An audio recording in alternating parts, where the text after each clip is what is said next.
Ini adalah uang tipuan pemerintah atau otoritas moneter untuk merampok kemakmuran orang. Ini menarik bagaimana McMulleney menyampaikan pandangan kerasnya dan membuka the hidden secret of money. Mari kita lihat bedanya. Money versus currency. Money diterjemahkan secara harafiah adalah uang dan currency adalah mata uang atau fiat yang biasa kita temukan sehari-hari. Nah, money memiliki nilai intrinsik, sedangkan mata uang atau currency tidak memiliki nilai intrinsik. Money bersumber dari komoditas seperti misalnya gold, silver, dan yang secara konseptual menyerupai.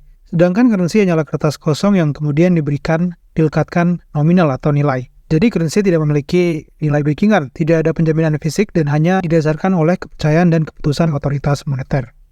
Lalu kemudian money sifatnya terbatas, sedangkan currency tidak terbatas karena dapat dicetak oleh otoritas tertentu tanpa batas. Kemudian yang ketiga yang nanti akan menjadi fokus adalah money dapat menjadi media penyimpan dan mempertahankan nilai. Nah, sedangkan currency hanyalah mata uang yang sifatnya sementara. Jadi nilai yang dilekatkan pada currency tersebut dapat menurun bahkan hilang, sehingga tidak efektif dalam menyimpan nilai.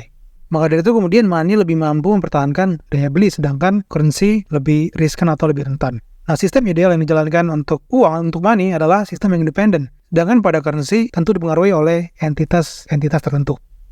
Nah, keduanya baik money maupun currency memiliki kelima kriteria ini. Namun ada satu kriteria yang tidak efektif dimiliki oleh currency sehingga McMulleney menyebutkan tidak pantas disebut sebagai money atau uang, yaitu store of value, yaitu kemampuan menyimpan dan mempertahankan nilai. Mari kita lihat ilustrasi berikut ini. Nah, ketika sebuah entitas memiliki kontrol untuk mencetak atau menyuplai uang baru, maka tentu nanti akan berpengaruh pada jumlah uang beredar yang meningkat. Nah, ketika ini terjadi, maka ini dapat saja berimbas pada inflate, harga-harga yang terus naik, inflasi.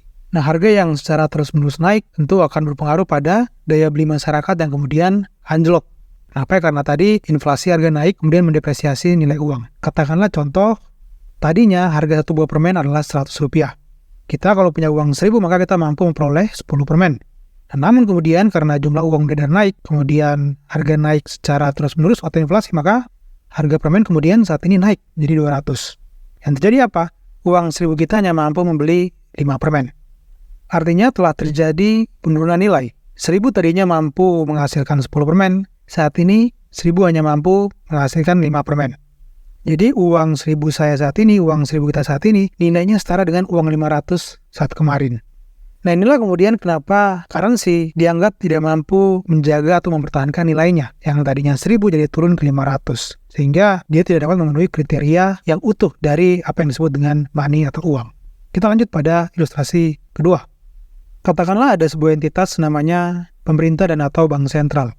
Nah, mereka memiliki utang kepada entitas yang lainnya. Nah, saat ini nominal utang mereka adalah katakanlah sebesar 10 triliun. Nah, lalu kemudian di suatu kondisi, entitas ini memutuskan untuk mencetak lagi uang baru. Katakanlah sebanyak 10 triliun. Sehingga jumlah uang beredar menjadi 20 triliun. Sama seperti kasus sebelumnya, quantity theory of money, di mana ketika jumlah uang beredar naik, maka biasanya diikuti dengan harga yang naik. Maka yang terjadi adalah inflasi, inflate, harga naik. Katakanlah kemudian nilai jatuh 50%. Sehingga apa yang terjadi? Sehingga saat ini 10 triliun tidak lagi bernilai 10 triliun, melainkan 10 triliun hanya bernilai 5 triliun. Lalu pada saat ini, entitas tersebut kemudian mulai membayarkan utangnya pada entitas yang lainnya dengan menggunakan 10 triliun, namun hanya dengan nilai 5 triliun. Nah, ini menunjukkan bagaimana kemakmuran atau value ini telah atau dapat direkayasa oleh entitas tertentu. Atau kalau meminjam istilahnya McMulleney, maka melalui currency, maka entitas dapat merampok kemakmuran orang.